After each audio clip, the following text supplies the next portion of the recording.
US లో doctor గా స్థిరపడాలని అనుకుంటున్నారా? అయితే అతి తక్కువ ఖర్చుతో ఎగ్ప్లస్ తో సాకారం చేసుకోండి.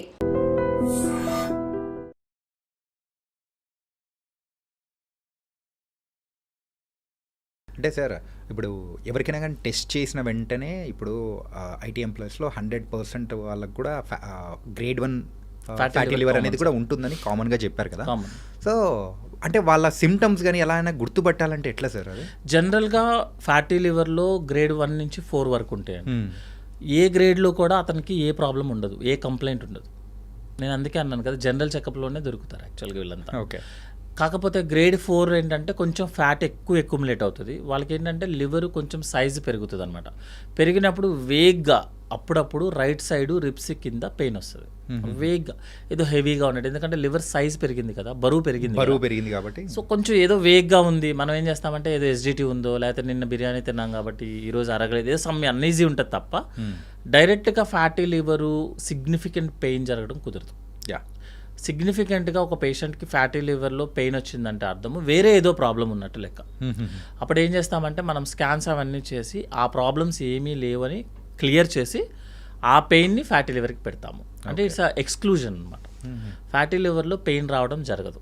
వేగ్ డిస్కంఫర్ట్, పెయిన్ కింద కాదు యాక్చువల్లీ, ఇట్స్ వేగ్ డిస్కంఫర్ట్, ఏదో తెలియని బాధ ఏదో ఉంది. ఎందుకంటే బరువు పెరిగింది కదా, ఏదో తెలియని బాధ. అంతకుమించి ఫ్యాటీ లివర్లో ఏముండదు. అందుకే ఎవరైనా వచ్చి ఫ్యాటీ లివర్ రిపోర్ట్ చూపించి నాకు ఇబ్బంది ఉందంటే అసలు మీరు ఎందుకు వెళ్ళారు అని అడుగుతా. ఫస్ట్ క్వశ్చన్ ఏంటంటే మీరు హాస్పిటల్కి ఎందుకు స్కాన్ చేయించుకున్నారో అని అడుగుతాం.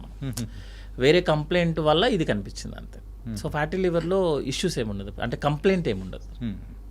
మామూలుగా హార్ట్ అటాక్ అనేటప్పటికి పెయిన్ రావడం అట్లాంటివి మనం అబ్జర్వ్ చేస్తాం. ఫ్యాటీ లివర్లో అట్లాంటి అక్కడ ఏముండదు. ఫ్యాటీ లివర్ అంటే యాక్చువల్గా లివర్లో మనకి 1.5 grams కిలోస్ లివర్ ఉంటుందండి. ఒక 20% 10% ఏరియాలో ఫ్యాట్ ఎక్యుములేట్ అవుతుంది. దాన్నే మనం ఫ్యాటీ లివర్ అంటాం. మిగతా లివర్లో ఏం ప్రాబ్లం లేదు కదా, కంప్లైంట్ ఎందుకు వస్తుంది? రాదు కదా. సో ఇప్పుడు మీకు హార్ట్ పెయిన్ ఒక పేషెంట్కి హార్ట్ పెయిన్ రావాలంటే బ్లడ్ సర్క్యులేషన్ అట్లీస్ట్ 80% బ్లాక్ అవ్వాలి. మరి 80% ముందు బ్లాక్ అయితే బ్లాక్ కాదా? బ్లాకే కదా. బ్లాకే. సో కంప్లైంట్ వచ్చింది అంటే అర్థం ఏంటంటే మీకు 80% బ్లాక్ అయినట్టే. ఇందులో కూడా అంతే, కంప్లైంట్ వచ్చిందంటే అర్థం మీరు గ్రేడ్ 4లో ఉన్నట్టే. ఓకే. అంతే తప్పించి గ్రేడ్ 1 ఫ్యాటీ లివర్ రాదు. ఇప్పుడు వాళ్ళు చేసిన టెస్ట్ కూడా గ్రేడ్ 1 ఫ్యాటీ లివర్ వేసారు. ఓకే. పాపం వాళ్ళని ఇబ్బంది పెట్టి 84% చేశారు, కానీ వాళ్ళందరూ గ్రేడ్ 1 అండి. 84 అనేటప్పుడు వామ్మో ఏ సాఫ్ట్వేర్ ఇంజనీర్ చూసినా నీకు ఫ్యాటీ లివర్ ఉందని డైరెక్ట్ ఎందుకంటే సార్ మీరు గూగుల్లో కొట్టండి, ఫ్యాటీ లివర్కి కాంప్లికేషన్ ఏమనగానే క్యాన్సర్ అని చూపించేస్తుంది. ఎందుకంటే ఫ్యాటీ లివర్ తర్వాత fibrosis, cirrhosis, cancer, liver failure ఇవే వస్తాయి అనమాట. సో ఫ్యాటీ లివర్ క్యాన్సర్ అనగానే క్యాచ్ ఇవ్వడు. పాపం వాళ్ళు ఏం చేస్తారంటే ప్రతి ఫ్యాటీ లివర్ రిపోర్ట్ అతను చాలా టెన్షన్ పడతాడు. ఇంకా ఎట్లా అంటే క్యాన్సర్ వచ్చినట్టే ఫీల్ అయిపోతాడు. ఫ్యాటీ లివర్కి అసలు సంబంధమే లేదు. మీకు పొట్టలో ఫ్యాట్ బెల్లీ వచ్చింది అనుకోండి, దాన్ని ఫీల్ అవుతామా మనము? అవ్వం కదా. కొంచెం చబ్బీ చీక్స్ వచ్చాయి అనుకోండి, మనం ఫీల్ అవుతామా? అవ్వం కదా. ఫ్యాటీ లివర్ కూడా అలాగే. కంగారు పడాల్సిన అవసరం లేదు, కానీ మీ హ్యాబిట్స్ని కంటిన్యూ చేసుకుంటూ వెళితే fatty liver can leads to cirrhosis. Okay. Cirrhosis, hepatic failure, transplant, cancer ఇంకా అన్నీ వస్తాయి. భయపడాల్సిన అవసరం లేదు, జాగ్రత్త పడాలి అంతే. అక్కడ ఈ జాగ్రత్త అనేది దాంతోనే ప్రాబ్లం అనమాట. ఫ్యాటీ లివర్ చూడంగానే అసలు పాపం కొంతమంది చూస్తామని అంటే మేబీ క్యాచీ వర్డ్స్ని పట్టుకుంటారేమో అనిపిస్తుంది, పాపం అనిపిస్తుంది నిజంగా చెప్పాలంటే. ఆ క్యాచీ వర్డ్స్ని పట్టుకొని వెళ్ళిపోతారు. ఫ్యాటీ లివర్ గ్రేడ్ 3 వరకు మనం ఏం చేయాల్సిన అవసరం లేదు. కొంతమంది అడుగుతారు వచ్చి, సార్ ట్రీట్మెంట్ ఇవ్వండి, ఫ్యాటీ లివర్ తగ్గించేయాలంటే. మనకి ఒబీసీ వచ్చాము, పొట్ట బెల్లీ ఫ్యాట్ పెరిగింది, ఏం చేస్తారు మీరు? ఫిజికల్ యాక్టివిటీ చేస్తారు. మెడిసిన్స్ వాడితే తగ్గుతుందా? నేను అదే చెప్తా, ఫ్యాటీ లివర్కి జస్ట్ హ్యాపీగా ఎక్సర్సైజ్ చేసుకోండి, ఫిజికల్ యాక్టివిటీ చేసుకోండి. దేనివల్ల వచ్చింది? లివర్ ఆయిలీ ఫుడ్ తినడం వల్ల. హ్యాపీగా ఆయిలీ ఫుడ్ లేకుండా కొంచెం కంప్లీట్గా ఆయిల్ లేకుండా తింటే డేంజర్. ఓకే. ఆయిల్ కూడా కావాలి, ఆయిలే కావాలి యాక్చువల్గా చెప్పాలంటే ఒక లిమిట్ వరకు. కొత్తగా ఆయిల్ యాడ్ చేయకుండా, ఫ్రై ఐటమ్ కాకుండా కర్రీలో హ్యాపీగా తినొచ్చు. అది కూడా లేకపోతే మన బాడీ పనిచేయదు యాక్చువల్గా. మన బాడీలో ప్రతి పార్ట్కి ఆయిల్ కావాలి. ఆయిల్ లేకుండా మిషన్ పనిచేయదు, మన బాడీ కూడా పనిచేయదు. సార్ ఫుడ్ గురించి టాపిక్ వచ్చింది కాబట్టి, సో రీసెంట్గా ఒక రీల్ అండ్ కొన్ని చూశాను, సో దాని గురించి మీరు చెప్తే బాగుంటుందని. అదేంటంటే ఆవకాయ పచ్చడి. సో దానివల్ల కూడా లివర్ ఇష్యూస్ కానీ కిడ్నీ ఇష్యూస్ అన్నీ రావడం అనేది కూడా జరుగుతాయి అని చెప్పేసి కూడా అంటూ ఉన్నారు. ఏంటంటే ఈ ఊరగాయల వల్ల కానీ పికిల్స్ ఏంటి సార్ అది నిజమేనా? జనరల్గా అండి ఒక ఫుడ్ ఐటమ్ వల్ల రెగ్యులర్గా తీసుకుంటేనే ప్రాబ్లం అవుతుంది. ఇప్పుడు మాకు టెక్స్ట్ బుక్స్లో ఎలా ఉంటుందంటే థైరాయిడ్ హైపోథైరాయిడిజం రావడానికి క్యాబేజీ క్యాలీఫ్లవర్ తీసుకుంటే మీకు థైరాయిడ్ లెవెల్స్ డౌన్ అవుతాయని మాకు క్వశ్చన్ ఉంటుంది. ఎక్కడ ఎవరికి వస్తుంది ఇది ప్రాబ్లం ఏంటంటే క్యాబేజీ క్యాలీఫ్లవర్ అనేది రోజు ఫుడ్ వాళ్ళకి, బికాజ్ ఆ ఏరియాలో వాళ్ళకి ఇంకేం దొరకవు. రోజు వాళ్ళకి క్యాబేజీ క్యాలీఫ్లవర్ ఉండాల్సిందే. నార్త్ ఇండియా వాళ్ళకి చపాతీ ఎలా ఉంటుందో ఉండాల్సిందే, ఎందుకంటే వాళ్ళకి ఆ ఫుడ్ వేరే ఫుడ్ లేదు. సో వాళ్ళకి మనం టెస్ట్ చేసినప్పుడు థైరాయిడ్ లెవెల్స్ డౌన్ అవుతాయి. మనకి ఇప్పుడు సపోజ్ ఇండియన్ సెటప్లోనో లేకపోతే ఏషియన్ కంట్రీస్లోనో మనం నెలకు ఒకసారి క్యాబేజీ క్యాలీఫ్లవర్ తింటే చాలా గొప్ప. ఇంకొకటి ఏంటంటే కొన్ని ఫుడ్స్ ఉంటుంది, ఇప్పుడు మనకి టమాటాలు తింటే స్టోన్స్ వస్తాయి, టమాటాలు తినదని చెప్తారు. మనం ఒకసారి ఆలోచిస్తే మనం నెలకు మేబీ ఒక పావు కిలో టమాటా తింటామేమో జనరల్గా పర్ హెడ్.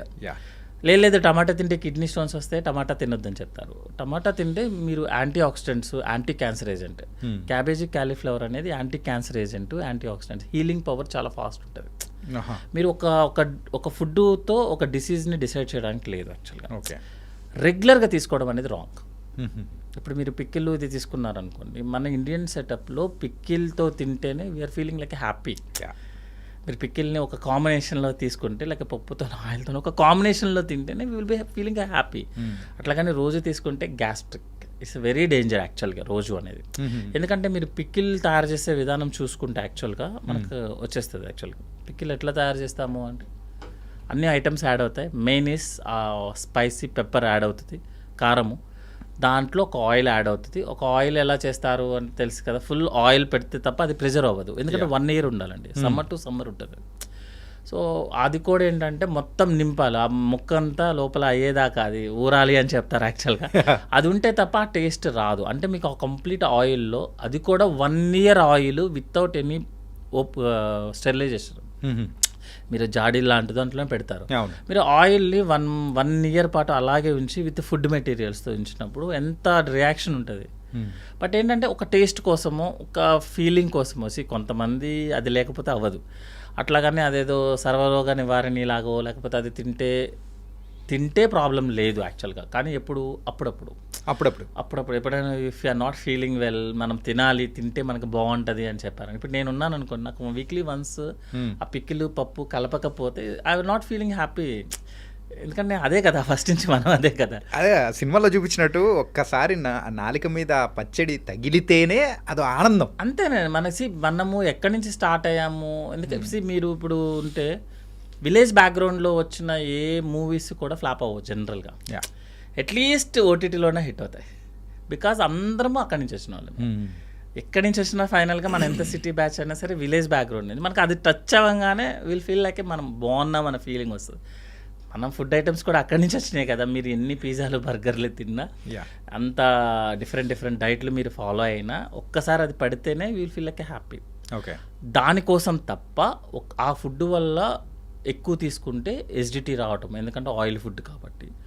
యాక్చువల్గా ఈ రిఫ్రిజరేషన్ సిస్టమ్ రాకముందు కొన్ని కంట్రీస్లో బాగా కరువులాగా ఉండేది కదండి. యాక్చువల్గా వాళ్ళు ఏం చేసేవాళ్ళంటే బాగా ఉప్పుతో, సాల్ట్తో, ఈ పికిల్లో మనకి సాల్ట్ కూడా ఉంటుంది, full salt, that is rock సాల్ట్తో వేస్తారు.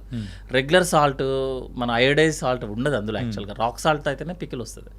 సో ఆ సాల్ట్ని యూస్ చేసి వాళ్ళు ఆ వెజిటేబుల్స్ని ప్రిజర్వ్ చేసేవాళ్ళు. చేసి దాన్ని తినడం స్టార్ట్ అయింది యాక్చువల్గా. తర్వాత క్యాన్సర్స్ రావడం స్టార్ట్ అయింది. ఇది ఆ ఫుడ్ ఐటమ్స్ వల్ల gastric cancer most common is జపాన్లో, కొరియాలో స్టార్ట్ అయింది అనమాట యాక్చువల్గా. సో ప్రిజర్వేటివ్ ఫుడ్ తినడం వల్ల మనకి ఇంటెస్టైనల్ క్యాన్సర్స్ రావడం ఎక్కువ. ఇప్పుడు మనకి when compare to north India, south ఇండియాలో క్యాన్సర్స్ ఎక్కువ ఉంటాయి, ఇంటెస్టైనల్ క్యాన్సర్స్. ఇది సౌత్ ఇండియాలో ఎక్కువ. సౌత్ ఇండియాలో క్యాన్సర్స్ ఎక్కువ. ఇంటెస్టైనల్ క్యాన్సర్, క్యాన్సర్ అంటే ఒకటి సేమ్ వర్డ్స్ ఉంది, ఇంటెస్టైనల్ క్యాన్సర్స్ అనమాట. బికాస్ స్పైసీ ఫుడ్ ఎక్కువ మన వైపు యాక్చువల్గా, ఫ్రై ఐటమ్, స్పైసీ ఫుడ్ ఎక్కువ ఉంటుంది యాక్చువల్. ఇంకోటి అంటే బింగ్ ఈటింగ్ ఉంటుంది మన దగ్గర. సో ఇంటెస్టైనల్ క్యాన్సర్స్ ఎక్కువ వస్తాయి. అల్సర్స్ రావటము, గ్యాస్ట్రిక్ ప్రాబ్లమ్స్, ఎసిడిటీస్, ఇవన్నీ కూడా ఆ పికిల్స్ టైప్ ఆఫ్ ఫుడ్ తినడం వల్ల వస్తుంది యాక్చువల్గా.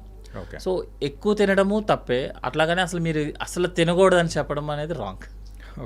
ఎట్లా ఉందంటే మీరు కంప్లీట్గా ఆల్కహాల్ బంద్ చేయమని చెప్తే ఇండియాలో 100% ఎవరు ఫాలో అవ్వరు సార్. అలా కాకుండా మీరు ఆల్కహాల్ లిమిటెడ్గా, వెరీ లిమిటెడ్గా తీసుకోండి, కంట్రోల్డ్గా తీసుకోమని చెప్పండి, 99% ఫాలో అవుతారు సార్. ఓకే. మీరు కంప్లీట్గా ఆపేయమని చెప్పండి, 6 నెలల తర్వాత మళ్ళీ స్టార్ట్ చేస్తారు. ఈసారి గట్టిగా స్టార్ట్ చేస్తారు, కసిగా స్టార్ట్ అవుతుంది. అది డాక్టర్ చెప్పారంటే ఇంకా దాన్ని ఎక్కువ ఫాలో అవుతుంటారు. సో కొంతమంది కూడా చెప్తారు ఇది మీరు ఆల్కహాల్ తీసుకుంటే హార్ట్కి మంచిదంట కదా అని. అది కోల్డ్ కంట్రీస్లో పనిచేస్తుంది. బట్ ఆల్కహాల్ తీసుకుంటే హార్ట్కి మంచిది ఇన్ కోల్డ్ కంట్రీస్. ఆ కోల్డ్ కంట్రీస్ అనేది మనం మాస్క్ చేస్తాం, కట్ చేస్తాం ఎడిటింగ్లో, సెన్సార్లో పోతుంది.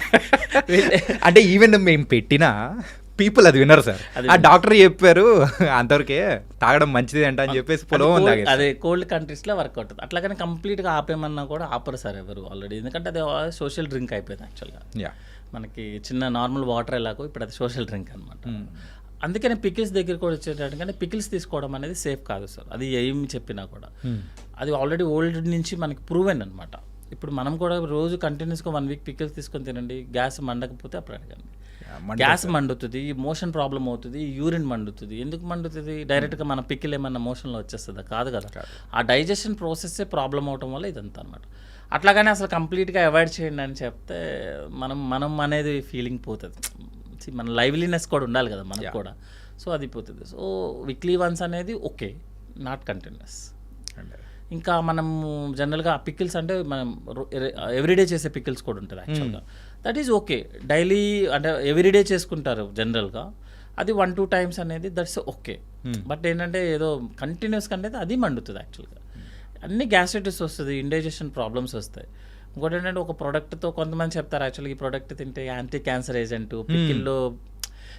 మనం క్యాన్సర్ ప్రోడక్ట్స్ అన్నీ కూడా లైక్ స్పైసెస్ నుంచే వస్తుంది యాక్చువల్గా. మనం ఏదైతే క్యాన్సర్స్కి యూజ్ చేస్తున్న మెడిసిన్స్ చాలా అవి స్పైసెస్ నుంచి వస్తాయి. సో చూసారా, స్పైసెస్ దాటి నుంచే కదా క్యాన్సర్ డ్రగ్స్ వచ్చాయి. సో ఈ స్పైసెస్ తీసుకుంటే మీకు క్యాన్సర్ రాదు అనేది, రాకపోవచ్చు అది వేరే విషయం, కానీ మిగతా ప్రాబ్లమ్స్ వస్తాయి కదా. మీరు పికిల్స్తో పాటు మీరేమీ డైరెక్ట్గా ఆ పికిల్ ముక్కే తిన్నారు కదా, దాంతోపాటు ఆయిల్ ఉంటుంది, పెప్పర్ ఉంటుంది, అన్నీ ఉంటుంది.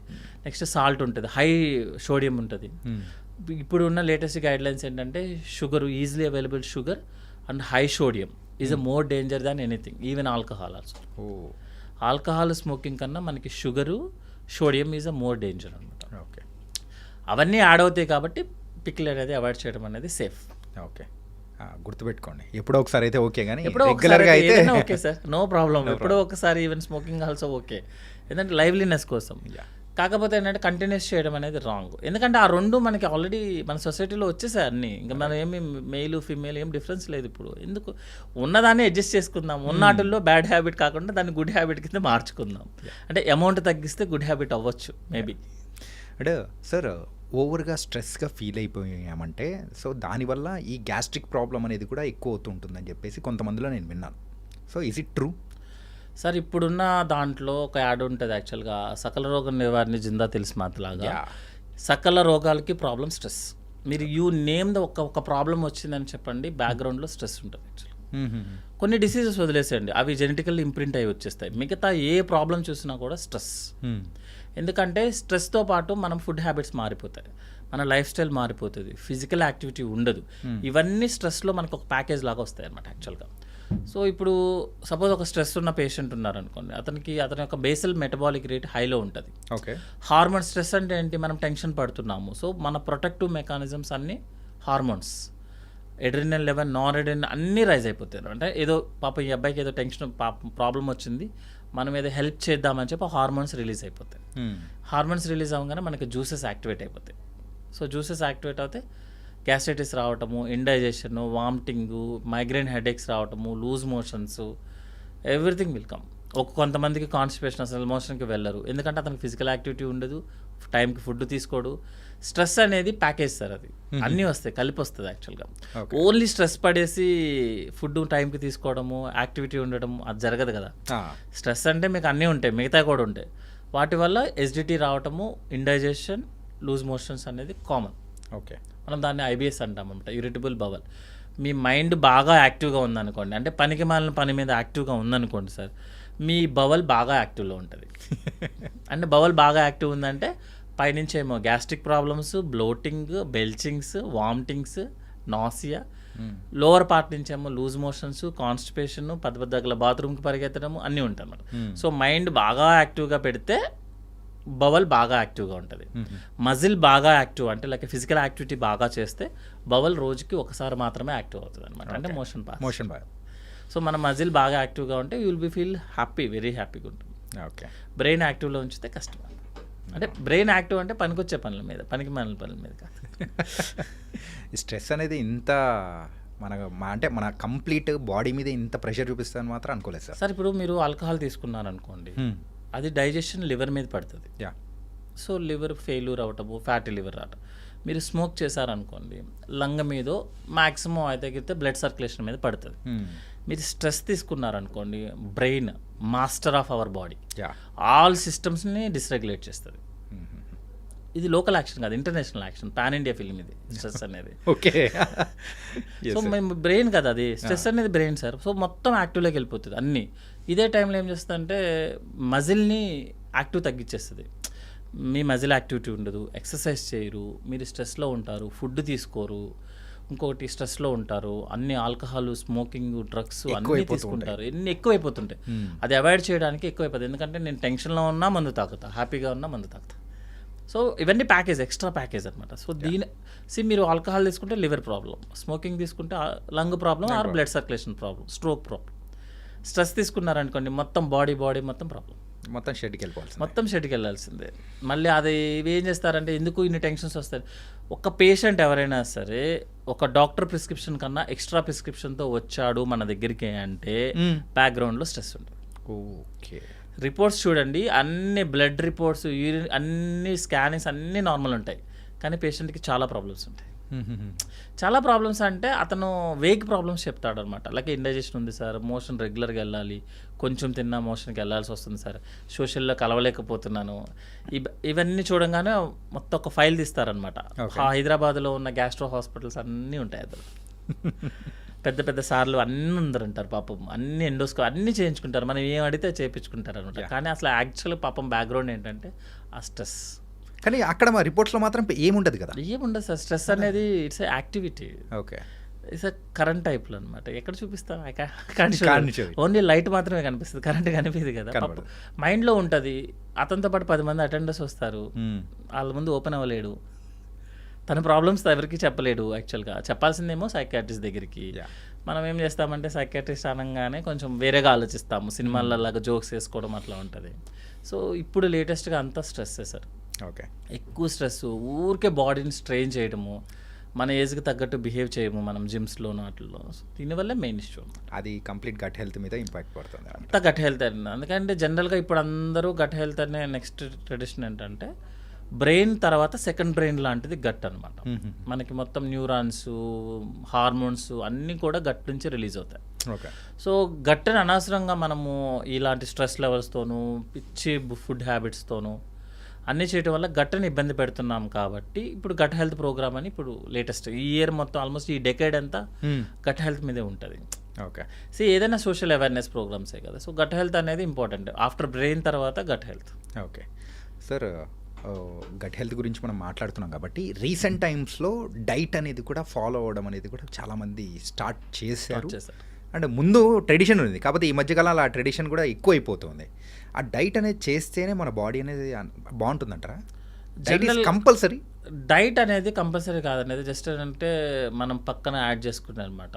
ఇప్పుడు నేను ఆమె సర్జికల్ గ్యాస్ట్రోఎంటరాలజిస్ట్, ఒక సూపర్ స్పెషలైజేషన్ అయిపోయిన తర్వాత మిగతా అవి చిన్న డిగ్రీస్ ఒక 10 చేస్తాము. జస్ట్ అవి నేమ్ని యాడ్ చేస్తాయి, నాకేమి ఎక్స్ట్రా క్వాలిఫికేషన్స్ ఎక్స్ట్రా లాగే ఏమి ఉండదు అనమాట. అట్లాగే ఇవి డైట్ ఇవన్నీ ఏంటి అంటే మనము ఏదో ఒక డైట్ చేస్తేనే హెల్తీగా ఉంటాము, లేకపోతే మనం BMI బాడీ మాస్ ఇండెక్స్ చూసుకొని మన వెయిట్కి హైట్కి కరెక్ట్గా మ్యాచ్ చేస్తేనే మనం బాగుంటాము. ఒక షుగర్ పేషెంట్ వస్తాడు, షుగర్ లెవెల్స్ని ఎంత స్ట్రిక్ట్గా మెయింటైన్ చేస్తాడంటే దట్ ఈస్ డేంజర్ యాక్చువల్లీ. మన బాడీ కదా ఇది. ఈరోజు మన temperature, cold hot temperature base చేసుకొని మన మూడ్ని బేస్ చేసుకొని కూడా అది మార్చుకోవాల్సి వస్తుంది. ఈరోజు మనం వర్క్ ఎక్కువ చేసాము, ఇంట్లో ఏదైనా ప్రాబ్లం ఉంది, కంప్లీట్లీ చేంజ్ అయిపోతూ ఉంటుంది. అతని షుగర్ ఏంటంటే 110 నార్మల్ అంటే 110కే తీసుకొస్తాడు అనమాట. తీసుకొచ్చి ఏం చేస్తాడంటే రోజు ఏముండదు, నీరసంగా ఉంటాడు, కానీ నా sugar levels normal sir normal అంటాడు. అంటే ఒక ఫాల్స్ ప్రెస్టేజ్ అనమాట. అట్లా మనం ఎప్పుడు కూడా అందుకే మీరు ఒక షుగర్ లెవెల్ ఒక డైట్ గురించి చూసుకుంటే షుగర్ లెవెల్ నార్మల్ ఏంటంటే 70 to 110. ఓకే. వాడే అంత రేంజ్లో ఇచ్చాడు కదా, మీరు ఎలా మెయింటైన్ చేస్తారు స్ట్రిక్ట్గా? పేపర్ మీద రాసుకొస్తాడండి 110, 112, 100, అసలు ఎంత నేరోగా మ్యాజిన్లో చేస్తారు, అది సేఫ్ కాదు. ఓకే. ఇది ఎందుకంటే ఈ డైట్ కూడా అంతే, మనం ఒక స్ట్రిక్ట్గా మెయింటైన్ చేద్దామని ట్రై చేస్తామనుకోండి, మండే ఉన్నట్టు సండే ఉండము, అంతే కదా. Monday is a working day, hurry burry ఉంటుంది. Sunday is a very leisure day. మీరు ఒకే రోజు ఒకే పర్సన్ మగా నా హైట్, నా జీన్స్, నా బాడీ ఫ్యాట్, నా మజిల్ అంతా డిఫరెంట్. ఒక లేడీ ఉన్నారు, ఒక బాయ్ ఉంటారు, అతని jeans, environment, south Indian, north Indian అంతా డిఫరెంట్ కదా. లేదు అందరికీ ఒకటే డైట్, ఐదర్ కార్బ్స్ పెంచండి, ఒక అతనేమో వచ్చి అంటే I'm not commenting any one. జనరల్గా యాజ్ ఎ సర్జన్ కానీ యాజ్ ఎ ప్రొఫెషనల్స్ మేము ఫాలో అయ్యేది ఏంటి అంటే మీ యాక్టివిటీని బేస్ చేసుకొని వర్క్ చేయండి. ఓకే. మీ ఫుడ్ మీదంతా మీ యాక్టివిటీని బేస్ చేసుకొని ఒక స్ట్రిక్ట్గా మనం ఒకటి ఫాలో అయితే లైఫ్ లాంగ్ మనం చేయలేము ఆ పని. మీరు ఈరోజు కంప్లీట్గా కార్బోహైడ్రేట్ డైట్ తీసుకుంటారు, కంప్లీట్గా ప్రోటీన్ డైట్ తీసుకుంటారు, ఎన్ని రోజులు చేస్తాం మనం అట్లా? అది సాధ్యం అవ్వదు యాక్చువల్గా. అట్లా కాకుండా టైంకి తీసుకోండి. యాక్చువల్గా మీరు suppose morning breakfast, lunch, dinner టైంకి, suppose 7 to 8, 12 to 1, 6 to 7 or 7 to 8, whatever the comfortable మీ యొక్క యాక్టివిటీని బట్టి. కొంతమంది 9కి పడుకునే వాళ్ళు ఒక 2 hours ముందు తినమని చెప్తాం, కొంతమంది 12కి పడుకుంటారు, వాళ్ళు 9కి తింటే సరిపోతుంది. నైట్ డిన్నర్కి మనం తినే ఫుడ్కి ఒక 2 hours గ్యాప్ సరిపోతుంది. ఓకే. అట్లా కాకుండా ఒక రూల్ లాగా పెట్టుకొని ఏదో సిస్టంలో నుంచి ఎక్సెల్ షీట్ ఒకటి బయటికి తీసుకొచ్చి 100 grams ప్రోటీన్ అనగానే 4 జీడిపప్పులు 2 కందిపప్పులు అనుకుంటూ ఒక కప్పు తీసుకొని వేయింగ్ మిషన్లో పెట్టి నిజంగా అలా తిన్న అది మనమేమో రోబోస్ ఒక చిప్పులో పెట్టి 80% ఛార్జింగ్ అవ్వగానే స్టాప్ చేయమని చెప్పడానికి. మనం మారిపోతుంటాం సార్, ఎవ్రీడే మన ఏజ్ పెరుగుతుంటుంది, మన యాక్టివిటీ పెరుగుతుంటుంది. సో ఏదైతే మనం ట్రెడిషనల్గా ఫాలో అవుతున్నామో మీ యాక్టివిటీని base suppose breakfast, lunch, dinner తినాల్సిందే, స్కిప్ చేయడం కుదరదు. ఓకే. అందులో ఏం తింటారనేది మనం డిసైడ్ చేసుకోవచ్చు. కానీ జనరల్గా మేము చెప్పేది ఏంటంటే మీ ఇంట్లో ఏది ఫాలో అవుతారు, జనరల్గా మీరు ఫాలో అవ్వద్దు. మీరు ఇంట్లో ఏది ఫాలో అవుతారు, సౌత్ ఇండియనా, నార్త్ ఇండియనా, తెలుగు బేస్డా, maybe Telangana base, whatever thing is మీకు ఏదైతే ఫాలో అవుతున్నారో అది మీకు ఎంత అవసరం అయితే అదే తీసుకోండి. మీరు సపోజ్ మీరు చపాతీ తీసుకుంటారు, చపాతీ తినండి. 3 పూట్ల చపాతీ తినడం అనేది తప్పు. ఓకే. ఒక చపాతీ, కొంచెం rice, next chapati, rice, whatever thing is మార్చుకుంటాం. ఎందుకంటే సార్ మనం ప్రతి ఫుడ్కి న్యూట్రిషన్ వాల్యూ ఉంటుంది, ప్రతి ఫుడ్కి అవసరమైనవి ఉంటాయి, అవసరం లేనివి ఉంటాయి. ఒక్క ఫుడ్ ఎవరైనా సరే ప్రపంచంలో ఒక ఫుడ్ చూపించి ఇది తింటే నువ్వు 100 years జబ్బు లేకుండా హ్యాపీగా బతుకుతామని చెప్తారా? ఎవరు చెప్పం కదా, చెప్పరు సార్. మరి అలాంటప్పుడు ఓన్లీ ప్రోటీన్ తింటా, ఓన్లీ కార్బ్ తింటా, ఓన్లీ ఆయిల్ తింటా, కోకోనట్ ఆయిల్ తాగుతా, ఓన్లీ ఆయిల్ మేమో ఆయిల్ లేనిది అసలు తినమని చెప్తారు ఒకళ్ళు. కరెక్ట్ అవ్వదు. బెస్ట్ ఆయిల్ అనేది ఏది ఉండదు సార్. ఎప్పుడు కూడా ఏంటంటే ఆయిల్స్ అనేది వీక్లీ మార్చుకుంటూ వెళ్తాం, ఎందుకంటే ప్రతి ఆయిల్లో గుడ్ ఉంటుంది, బ్యాడ్ ఉంటుంది. సో ఈ రోజు మనం గ్రౌండ్ నట్ తీసుకుంటాం, నెక్స్ట్ వీక్ ఆయిల్ తీసుకో, ఎక్కడికి వెళ్ళిపోం కదా. మనం అదంతా వదిలేసి ఏం చేస్తామంటే బాగా డీప్ ఫ్రై, ఊరికి ఎక్కువ థింక్ చేసుకోవడము, ఫాస్టింగ్ 16 hours ఫాస్టింగ్ ఉంటారు సార్. తన పేరు very past name, intermediate fasting. Intermediate fasting sir, ఏంటి సార్ అది? Intermediate fasting sir. Actually diet అన్ని ఏంటి అంటే బ్యారియాట్రిక్ సర్జరీ చేసేటప్పుడు మేము ఒబీస్ సర్జరీ చేస్తాం కదా, ఒబీస్ సర్జరీలో ఒక రూల్ ఉంటుంది సార్. ఏంటి అంటే నేను ఇప్పుడు సపోజ్ ఒక 150 kgs ఉన్నాను సార్, నేను సర్జరీ చేస్తాను. సర్జరీ చేసిన తర్వాత ఏం చెయ్యను నేను. యాక్చువల్గా సర్జరీలో మీ స్టమక్ కెపాసిటీ 1 liter. ఓకే. అంటే మీరు 1 liter తినొచ్చు, అంటే 1 liter అంటే వాటర్లో కన్వర్ట్ చేస్తా. సో నేనేం చేస్తానంటే దాన్ని 100 mlకి మారుస్తాను. స్టమక్ని షేప్ మార్చేసి 100 mlకి, అంటే మీ కెపాసిటీని తగ్గిస్తాం. సో మీరు ఈ 100 mlలో హై షుగర్స్ తీసుకున్నా సేమ్ ఉంటారు మీరు. ఇప్పుడు సపోజ్ నేను 1 liter కెపాసిటీని 100 mlకి మార్చాను సార్. మీరు మంచిగా షుగర్కి మిల్క్ షేక్లు అవన్నీ తాగేశారు అనుకోండి, సేమే కదా, సేమ్ క్యాలరీస్ తీసుకున్నారు. నేను బ్యారియాట్రిక్ సర్జరీ ఫెయిల్. అందుకని ఏం చేస్తామంటే సర్జరీ చేసాక ముందు 6 months ట్రైనింగ్ ఉంటుంది అతనికి. అంటే అతను ఏం తీసుకోవాలి, ఏం తీసుకోకూడదు అనే తనకు ఒక ఐడియా రావాలి. తనగా ఒక 10% వెయిట్ లాస్ అవ్వాలి. ఓకే. అంటే తన విల్ పవర్ అనమాట.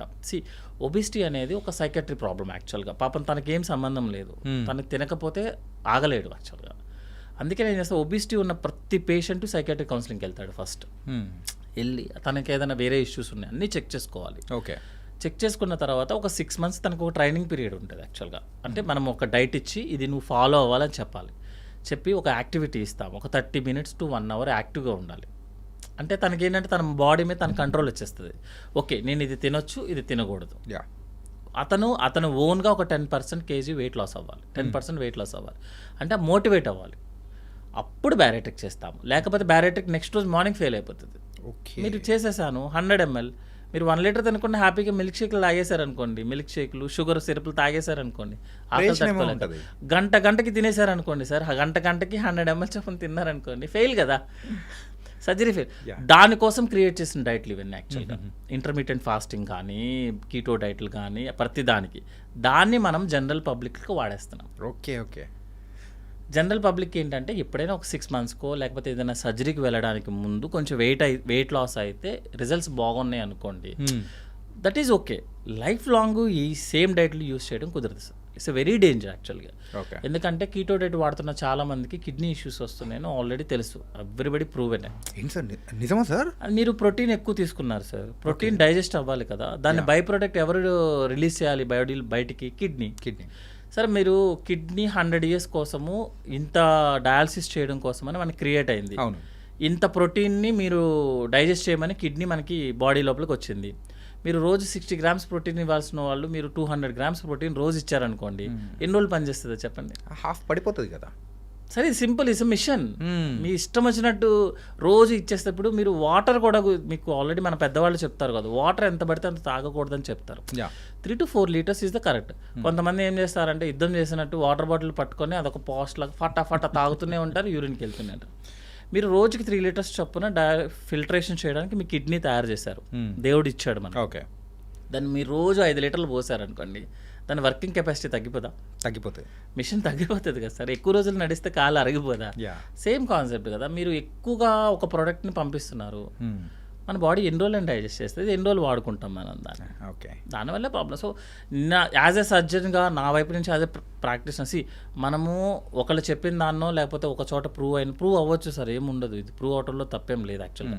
కీటో డైట్ తీసుకుంటే చాలా హెల్తీగా ఉంటుంది, ఇంటర్మీడియట్ ఫాస్టింగ్ తీసుకుంటే మీరు చాలా బాగుంటారు, మీ షుగర్స్ కంట్రోల్లో ఉంటాయి, ఇవి అన్నీ ప్రూవెన్ అవ్వచ్చు. కానీ డయాబెటీస్ అనేది షుగర్ వాల్యూ కాదు. ఓకే, మీకు షుగర్ వాల్యూ పెరిగితే డయాబెటీస్ ఈజ్ అన్కంట్రోల్డ్ అని, షుగర్ వాల్యూ తగ్గితే డయాబెటీస్ కంట్రోల్డ్ అని. కంట్రోల్డ్ అంటారు తప్ప తగ్గిందని ఎవరు చెప్పరు. కంట్రోల్లోకి వచ్చిందని. అవును సార్, ఒక్కసారి షుగర్ వచ్చిన వాళ్ళు కంట్రోల్లో ఉంది అని అంటారు తప్ప. షుగర్ అనేది ఒక వాల్యూ, డయాబెటీస్లో షుగర్ వాల్యూ అనేది వాల్యూ చూపిస్తుంది అంతే, కంట్రోల్డా అన్కంట్రోల్డా అంతే తప్పించి మీకు షుగర్ తగ్గిందా, షుగర్కి సంబంధించిన ఏదైనా సైడ్ ఎఫెక్ట్స్ అవుతున్నాయా లేదనేది చెప్పదు ఇప్పుడు. ఓకే. సో అంటే మనం అంత స్ట్రిక్ట్గా మెయింటైన్ చేయడం అనేది రాంగ్. మనం ప్రోగ్రామ్ కాదు సార్, టైం టేబుల్లో రాసుకొని 2 జీడిపప్పులు 2 బాదం పప్పులు ఒక గిన్నె ఒకటి తీసుకొని, అదేదో చిన్న వెయింగ్ మిషన్స్ వచ్చాయి, దాని మీద పెట్టుకొని కరెక్ట్గా 90 grams రైస్ అట్లా అనేది, that is the danger. Okay. So నేనైతే సజెషన్ చేయమంటే మీరు టైంకి ఫుడ్ తినండి, బయట ఫుడ్ మ్యాక్సిమం అవాయిడ్ చేద్దాం. ఆయిల్ కూడా ఏంటంటే ఫ్రై ఐటము ఆయిలీ ఐటమ్ తగ్గించుకోవడము, టేస్ట్ కోసం కాకుండా తగ్గించుకోవడం, ఆయిలీ ఐటమ్స్ తగ్గించుకోవడము. సాల్ట్ కూడా ఏంటి అంటే ఎంతైతే అవసరం ఎక్స్ట్రా యాడెడ్ సాల్ట్ యాడ్ చేయకుండా, సాల్ట్ కూడా రోజుకి 2 grams సాల్ట్ లాగా. ఇప్పుడు సాల్టే మెయిన్ డేంజర్ అనమాట యాక్చువల్గా. అదే మీరు ఇందాక చెప్పారు, సోడియం అనేది కూడా, సోడియం ఎక్కువ ఉంటుంది. సో దాంతో ఎవ్రీ డే 30 minutes వాకింగ్. ఇప్పుడు ఏంటంటే అందరికీ ఇంటి పనులు తీసేశారు, 0 అయిపోయాయి ఇప్పుడు అందరికీ. మేమైతే 0 ఇంటి పనులు లేవు, బయట ఎండలో తిరగడం లేదు, యాక్టివిటీ లేదు. ఇప్పుడేదో బై మిస్టేక్ అదృష్టం కొద్ది గేటెడ్ కమ్యూనిటీస్ వచ్చి మనల్ని బతికిస్తున్నాయి, కానీ ఇండివిజువల్ హౌసెస్లో అయితే 0 యాక్టివిటీ. ఇంటికి వెళ్ళాం, ఏదో సినిమాలో చెప్పినట్టు ఇంట్లో తలదించితే ఇన్స్టిట్యూట్లో ఎత్తాలి, ఇన్స్టిట్యూట్లో తలదించితే అన్నట్టు తగ్గిపోతుంది కదా. సో గేటెడ్ కమ్యూనిటీస్ వల్ల మనకి యాక్టివిటీ పెరుగుతుంది. So physical activity at least 30 to 45 minutes per day చేసుకొని, జిమ్ చేస్తారా, యోగా చేస్తారా, వాకింగ్ చేస్తారా, అది మన కంఫర్ట్స్, మనకున్న యాక్టివిటీ ప్రకారం చేసుకుంటూ ఉంటే యూ విల్ బీ హెల్దీ. ఒకవేళ ప్రాబ్లం వచ్చిందనుకోండి, హ్యాపీగా డాక్టర్స్ దగ్గరికి వెళ్ళండి, చూపించుకోండి, ట్రీట్మెంట్ తీసుకోండి, అయిపోయింది.